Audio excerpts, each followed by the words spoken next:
Hi there, Julietta Skoog here. I'm the early years lead at Sproutable, and I am going to show you how to use the Early Childhood Educators tool cards from Positive Discipline. These are 52 tool cards that share positive discipline tools and principles, and they're great for preschool teachers and great for parents of young children. So this tool is called Mealtime Conversation.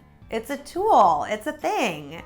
And I love this card because, especially for the classroom teachers, it's really powerful when you can sit down with kids and really engage with them about their lives and about your life too. Kids love to learn about you. And I say this to grown-ups all the time. I'll say, you are a fun person. You are interesting. I know working with kids or having kids sometimes makes us forget this, but you have great stories to tell, and kids love to hear about when you were a kid and who your teachers were. They love to know what you had for breakfast. So really engage with them in a totally reciprocal way. And so you can get conversations started with kiddos. Children love talking about themselves. So you can just say, who has pets here? Tell me about your pets.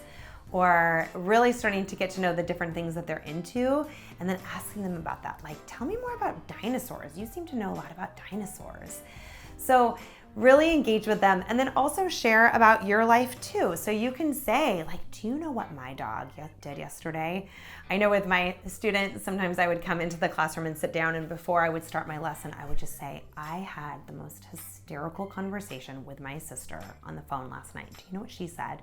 And just share these little parts about myself, and the students would immediately lean in and want to know more about me and about my life.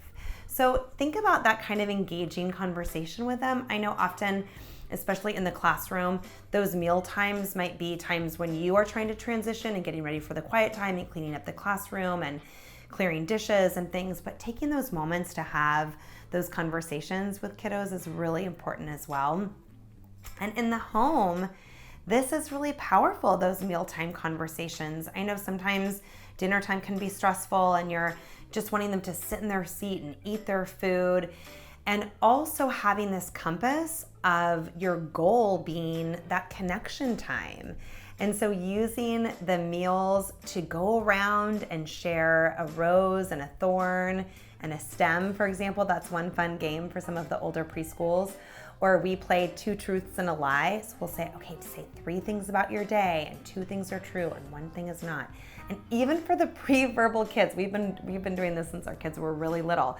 They'll just kind of look at you really engaged as you're modeling it. And then when you say it, you turn to them and you say, okay, now it's your turn. You can just say, tell me 3 things.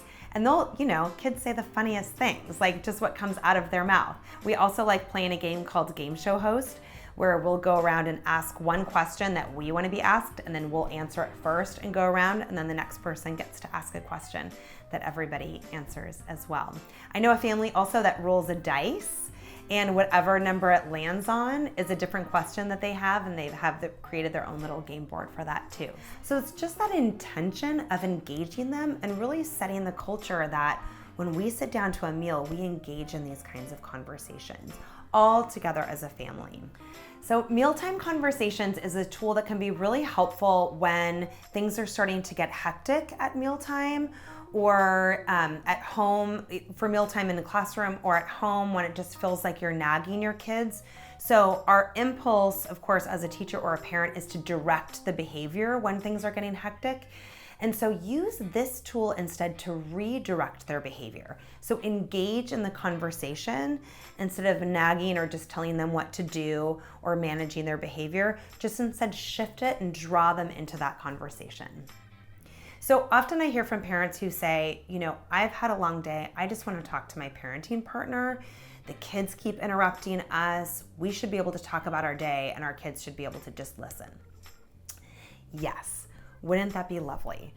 And they will get there, but only when they've had practice. And so we've got to build that skill also. So one of the ways to do that first is to engage everyone in the conversation so you can model what it looks like to take turns and to listen. And when they interrupt, I say, oh, I really want to hear what you have to say. It's almost your turn. And I'll say, And you can do this in the classroom too with your students. They are all interrupting each other as well. So I'll say, okay, remember what you're gonna say. Put it in your palm, hold your hand. Now put it in your pocket, hold on to it. Remember, you're growing your brain, and then keep going. They'll try to say, I'll say, oh, hold on, you're growing your brain. We wanna hear what you have to say. And then have one other person say something and then go back to them and say, okay, now do you remember? Take your hand out, is it still there? What was in your brain?